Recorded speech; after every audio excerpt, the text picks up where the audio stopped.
It's our world too. It's our world too.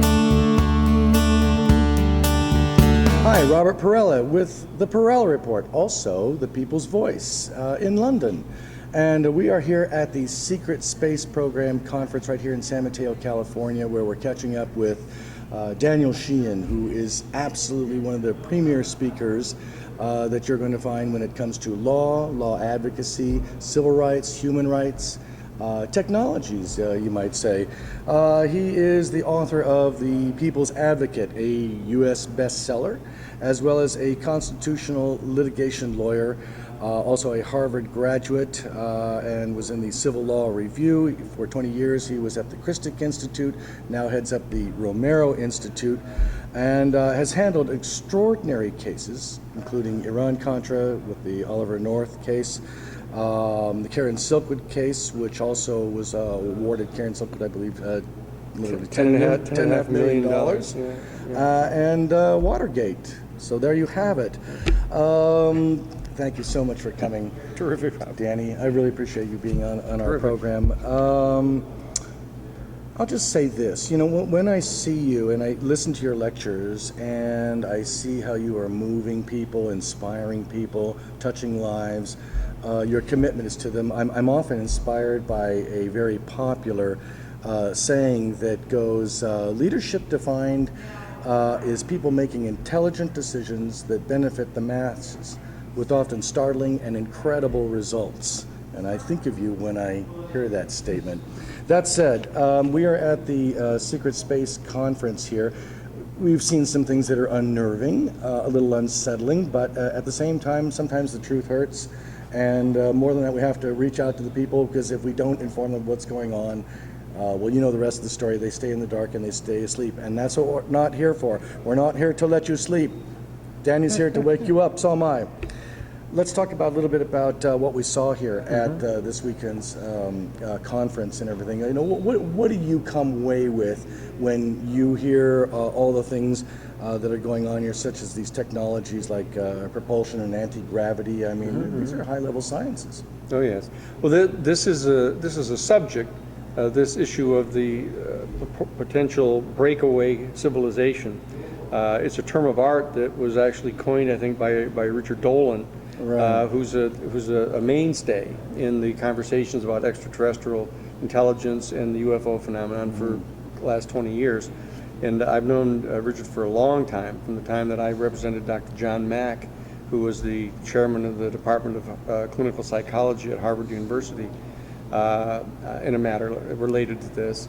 And Richard and I have been talking for some time, because Richard was interested in my investigation of the off-the-shelf enterprise of Oliver North and Theodore Shackley, the covert operations director for George Bush, and he started inquiring about how deep this off-the-shelf operation went.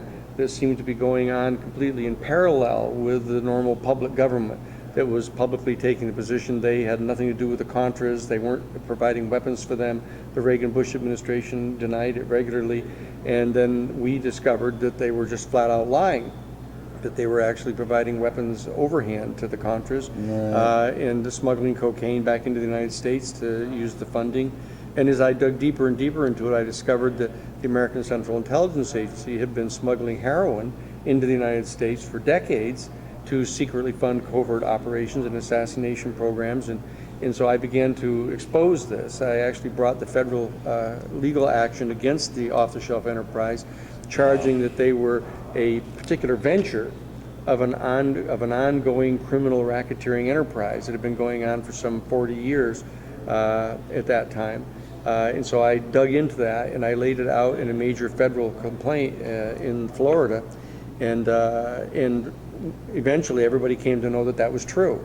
But the entire constabulary, including both the Republican and Democratic Party and Congress and everybody, kind of mounted up to try to stop that from being publicly revealed.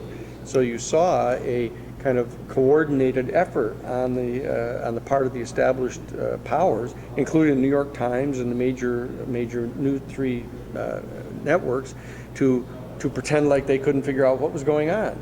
this was just too complicated with all these kind of foreign names, of people in the Middle East. And, we kept saying, no, this is very simple. You just understand that this is a criminal racketeering enterprise. They've been involved since the end of the Cold War in setting up a secret national security state and carrying on this entire parallel program unknown to the American people. Well, that caused Richard Dolan to begin to talk with me about this, saying, look at this issue of the ET experience and the UFOs and all of that. He said, you participated, Danny, didn't you, back in 1977 in an analysis as just a consultant to the United States Congressional Research Service that was requested by President Jimmy Carter to advise him on this issue of extraterrestrial intelligence and the UFO phenomenon. And so I'd had some experience in that. And so Richard started asking me about what the relationship was between the people who knew about the reality of the extraterrestrial civilization and the UFO phenomenon and this element that I was investigating. So that's how these conversations began with Richard and I some 5 years ago about what he began to refer to as a potential breakaway civilization. And these conversations have been going on. We get to see each other about once a year at one or another of the conferences because we're both running around doing things. And we would always kind of take off and get into one of the back rooms, sit down and start saying, where are we at on this conversation now? And so that now he's come forward with this discussion and starting to use this term openly, the breakaway civilization. And Joseph Farrell has started talking about this intensely. And so people put together a conference that why don't we talk about this directly now? Right. So they weren't, because I was up in South Dakota working on this case for the Great Sioux Nation, they didn't know whether I was going to get to be here or not. But Foster Gamble called me and said, look, if you're going to get back home here into California in time for this, why don't you come and at least be here to get to see everybody, and we can have some behind the scenes conversations with everybody, a lot of the speakers and stuff. And that's what we're going to be doing tonight. Oh, nice. We've got a little sit down in a circle of actually talking with each other about where are we at now on this. What they're doing here at the conference publicly is, all the chairs are facing out toward the audience, and they're basically bringing everybody up to date on what the kind of general collective thinking is. And tonight we're going to try to move that forward in conversations probably until 3 in the morning or something here. Wow. To figure out where we're all at on this and what new information we have. So that's what's happening here at the conference. There's always a feeling that the American public is feeling undermined. That's growing day by day. Mm-hmm. We have certainly the pressure. The government's facing, the fact that social media is allowing everyone to talk to each other so much more quicker, share information, share files, and everything else. They're in the job of having a society and a culture to protect. Mm-hmm. And they're darn well going to see that that's covered. I'm always curious when you talk about a breakaway civilization. We talk about, we heard things over the weekend that I think were very interesting regarding some of the aeronautical and aviation technology that's going on, stealth technology, the B-2, programs that worked, other programs that were canceled, like Dick Cheney canceling the A-12 Navy plane and a loss of $4.7 billion. I ask myself, when I hear the figures like that, of these incredible offenses, how do these guys get away with it? Well, the short answer is that in October of 1947, at the end of the Second World War, they mobilized and set up an entire National Security Act in 1947, pursuant to the rationale that somehow there was this worldwide threat of communism trying to take over the whole world. As George Carlin said, that's our job. Right. And so that they set up this national security state infrastructure explicitly. The Doolittle Report. Sure. It was written by the principal author was William D. Pauley, wrote this thing saying, that we are faced with an implacable enemy and they're bent upon world domination at any cost. And we can no longer allow ourselves to be constrained by the normal principles of fair play. Right. And that we have to develop a clandestine force that is more vicious and more effective in destroying our enemy than they are of us. And that there may come a point in time when we will have to share with the American people this, what do you call it, kind of an unpalatable reality, that we have to engage in this kind of activity contrary to the American belief system. But whether we tell them or not, we're going to have to do it anyway. Right. And basically, so there was a rationale right there of setting up an entire clandestine dimension to our policies, our foreign policies. They were warned aggressively by a lot of the civil libertarians at the time that if you set up a force like that and loose them on the world, authorizing them to engage in sabotage and assassination and blackmail and all of the other things that they were doing against the Soviets, that this is inevitably going to come home. It's like setting up a secret police operation. And it is. And it has.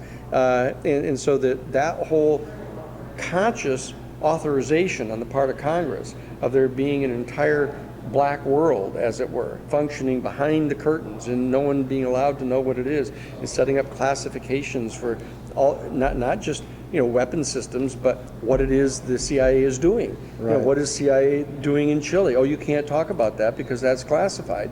And so that when you set up an entire bifurcation between the normal things that you're told about on the news and that you find out in school, and this whole other black world where nobody is allowed to know about this except those that are participating in it, and you know perfectly well that what they're doing would be normally considered to be criminal, what they're doing. Right. And you acclimate people to that over a few decades. It's the classic image of, if you, it's a little trite, but if you take boiling water and put a frog in the boiling water, he'll leap right out. But if you take just lukewarm water and put the frog in him and just put the heat on it, it'll turn up and they'll eventually boil and sit right there and die. Right. And that's sort of what's been happening in the country, that people have been getting acclimated to the existence of this kind of nefarious, dark world going on, ostensibly to protect them. And it went on throughout the entire period of the Cold War.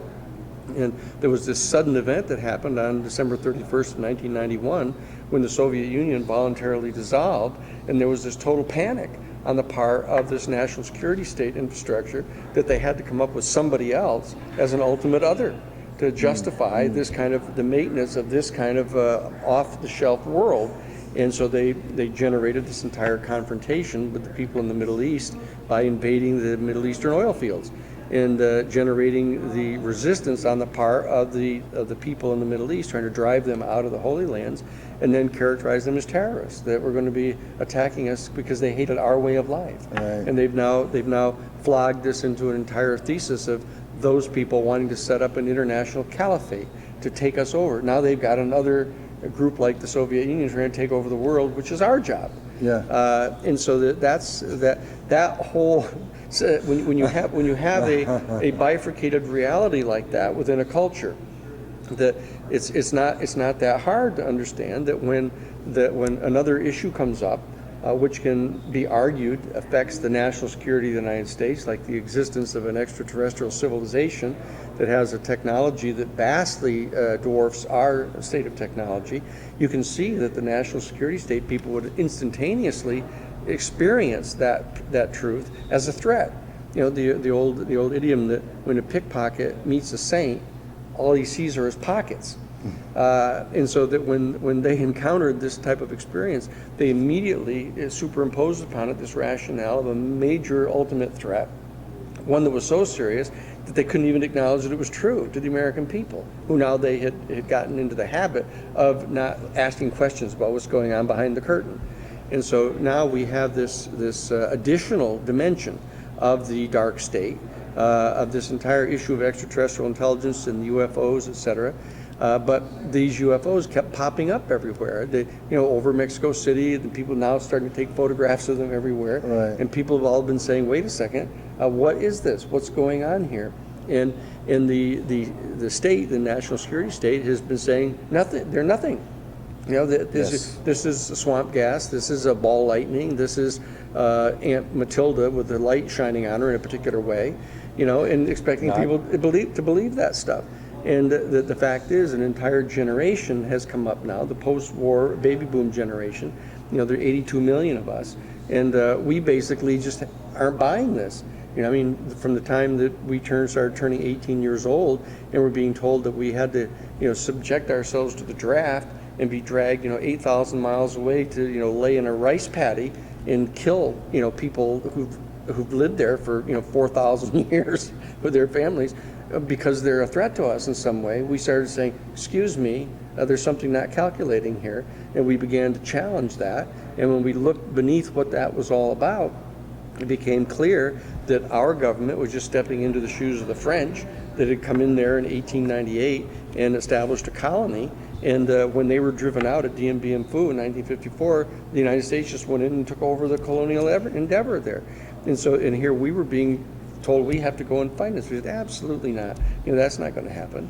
And so that we set up, as a generation, a challenge to that whole national security state mentality and began to inquire into what they were really up to.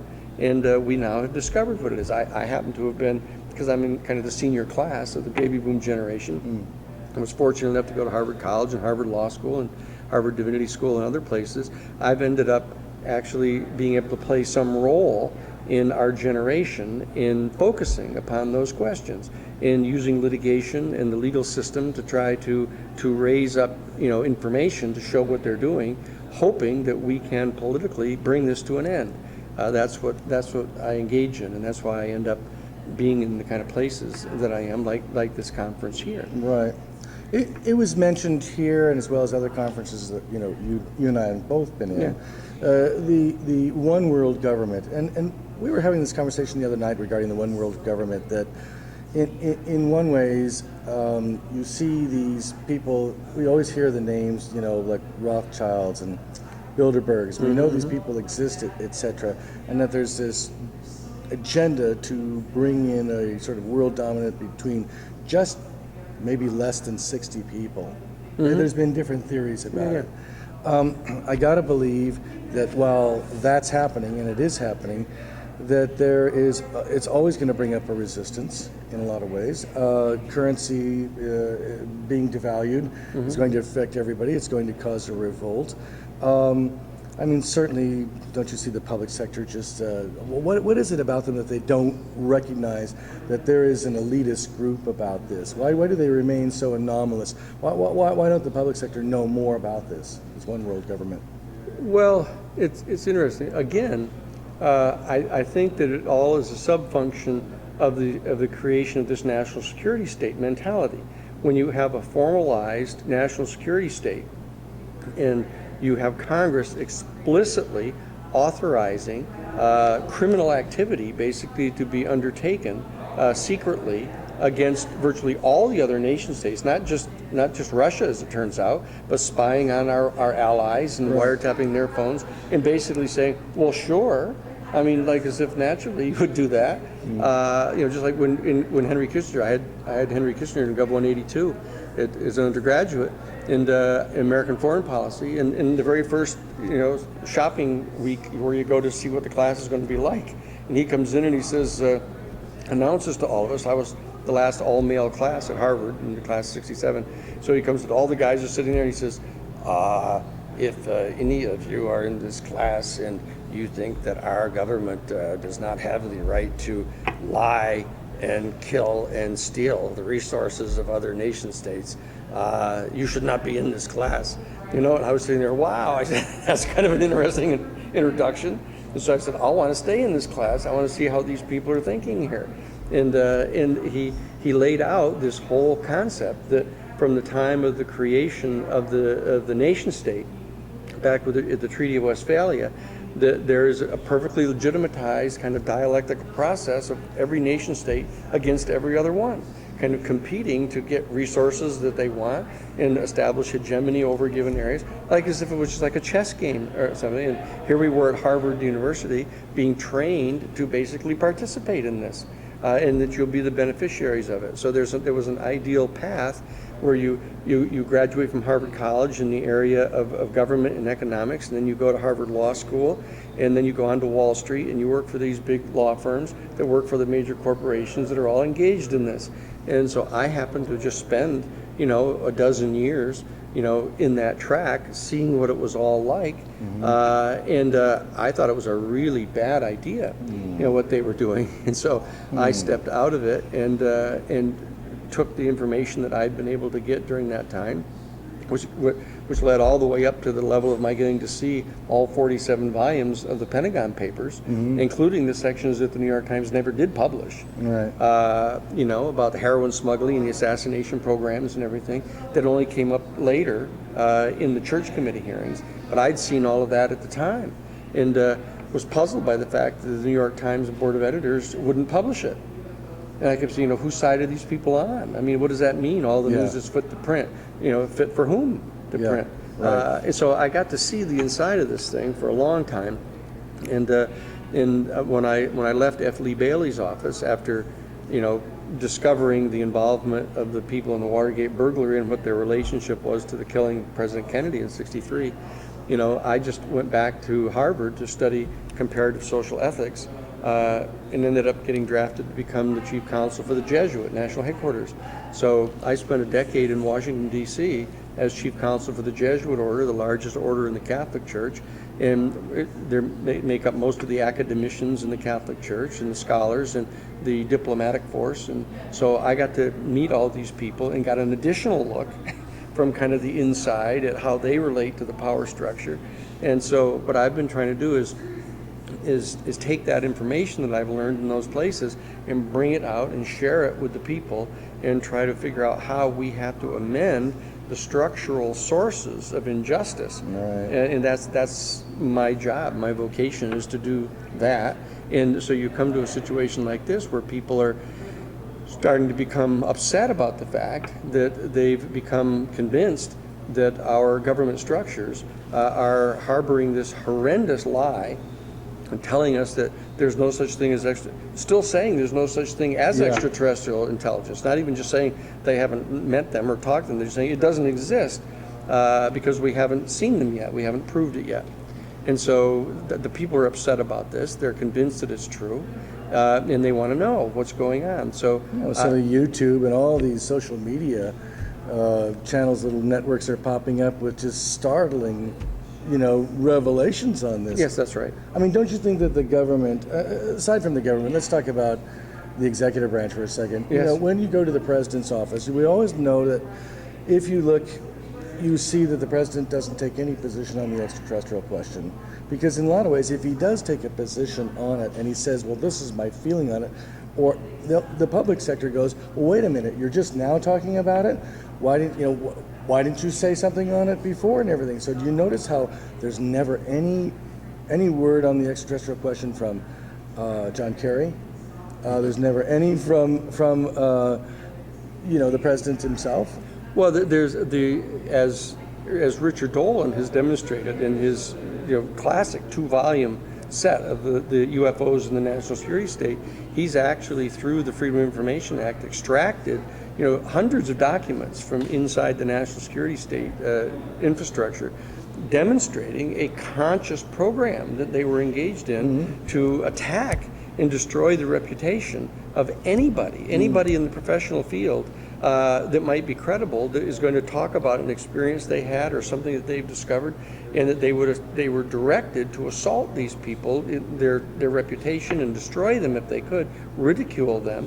And they've set up a major conscious program from inside the national security state to reach out and destroy the reputation of anybody who might be credible, who talks about this issue. That's how frightened they are about this getting out.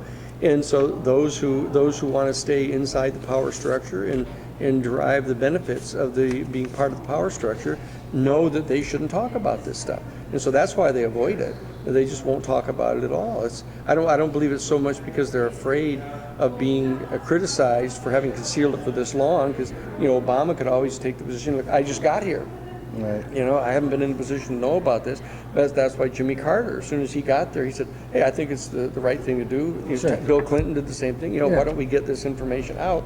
And it didn't take them very long to discover that that wasn't going to be a good idea Yeah. on their part. Well, they get ridiculed. Yeah, and yeah. everything Well, else. they get removed from office is what Well, they get.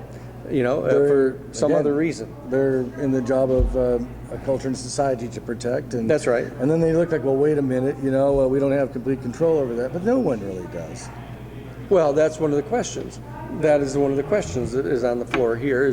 Is there any group that does have what is effective control over all of this? Is there some kind of group that exercises effective control over these things? Is the world kind of basically in chaos and there are different factions struggling all over the place, or is there some kind of centralized, conscious, intelligent group that is coordinating what's going on, and most of the stuff is intentional? I guess that would make people who are afraid of just chaos as such feel better. At least there's somebody in control. But I think for most of us, when you recognize that there's some kind of completely clandestine group that is secret, that is in control of everything, and you're not surprised to find that they exercise that control for their own selfish interests for the most part, one shouldn't be terribly surprised about that, but one shouldn't support it. Yeah. Because there's the mythos, at least in Western civilization, of a democratic self-governance. But as we know, this is an existential process by means of which we have to really make that true. You know, it's you know, that thing, you've got a republic if you can protect it, if you can keep it. You know, and so what we're really faced with is a substantial portion of the people in our country, even though we only make up like 5% of the entire population of the planet. You know, we consume from 43 to 50% of all the non-renewable resources that are developed on the planet every single calendar year. And so if you start distributing that out among our 5%, that's a temptation to stay, you know, quiet and kind of enjoying this, and, you know, getting to get up and do whatever you want to do, and go to the movies and buy whatever you want whenever you want it, and go to the store and buy whatever food you want. I mean, it's like people live like kings and queens have never lived in the entire history of the human family. So that's a real temptation on the part of our population to let this go on the way it is, because they're the beneficiaries of this. And so it takes a real devotion to the principles of the Constitution that were set up at the origins of our country to actually challenge authority, even though you're benefiting from it, to challenge it, not let them get away with violating these principles. Most of the people would say, oh, well, it's okay. You want me to give up some of my constitutional rights? Okay, I'm not using them anyway. You know, and so that they don't feel any particular loss. But what I want to do is I want to help train people to use their constitutional rights all the time. Yeah. You know, to speak out, to be critical of you. I remember when I was when we were doing the Iran-Contra case. Some people threatened to kill me. The 2506 Brigade people were they put out a contract to kill me, and so that all the people on my board at the Christic Institute said you have to go and get a life insurance policy for like $1 million. So I had to go up to the Mayo Clinic up in Rochester, right? So I'm going up to get this physical I've got to do, and the people realized I was in town, in this little town of Rochester. So they asked me to go over and address the entire student body at the high school at Rochester, right? And so they said, oh, he was the founder of the Civil Rights Law Review at Harvard Law School, and really great. Let's have him talk to our kids, right? So I come in to talk to the kids, and I started inquiring before I went to the talk about what's going on at the school, and I discovered that there was this debate going on at the school where the faculty had decided that the kids, leaving the parking lot during the lunch break and stuff, were coming and going in their cars. And so what they did is they put up these great big huge speed bumps inside the parking lot. They were tearing the bottom of the car out of the kids, and that they were upset about it. And so they had gone through this process of signing a petition to try to get them to remove these things, and the faculty had just blown them off. And so when I got up to do the talk, I said, they've asked me to come and talk to you about constitutional rights and all the dissident people that I've represented and who turn out to be kind of heroes for opposing the war or one thing or another. I said, but what you'll discover is that you're being taught here at a state-funded school to just basically respect authority. For example, I said this thing in the parking lot. I said, I understand that, you have, filed petitions and gone and followed all the due process of asking them to try to lower those speed bumps, and they aren't doing it. I said, you guys ought to consider getting out a pick and shovel and digging those things up. I said, if you really want to get somewhere. And the faculty people jumped right up and told me to stop talking. that they didn't want to Wow. hear anything like that. So I pointed out, I said, now see kids, here is your example. This is the exercise of constitutional rights. Small thing in local government. Anywhere. And this is the response of the authorities. They're going to have this exact kind of response if you actually decide to take control into your own hands about a policy where they're being unfair. And the faculty kept on hollering and saying, he's got to stop, okay, up kids, let's all get out of here. And so I said, see, isn't this fabulous? Now you've actually seen a direct example, not just somebody here blathering at you about it. This is what it looks like in real life. But they've never invited me back. So anyway, so it's that kind of thing, that kind of training. And we're now, as I said, the senior class of the boomer generation is in the process now of trying to establish a partnership with the members of the millennial generation, the young kids that are between maybe 31 years old now down to about 7. That whole group, there's about 75 million of these kids. And so that there's an alliance that needs to get formed between the millennial generation and the baby boomer generation to mobilize to actually take control of our own government. And that's why this issue is one of the issues, because such a high percentage of both of our generations are perfectly sure that they're hiding this thing from us, and that it's violative of every single kind of basic principle of our Constitution.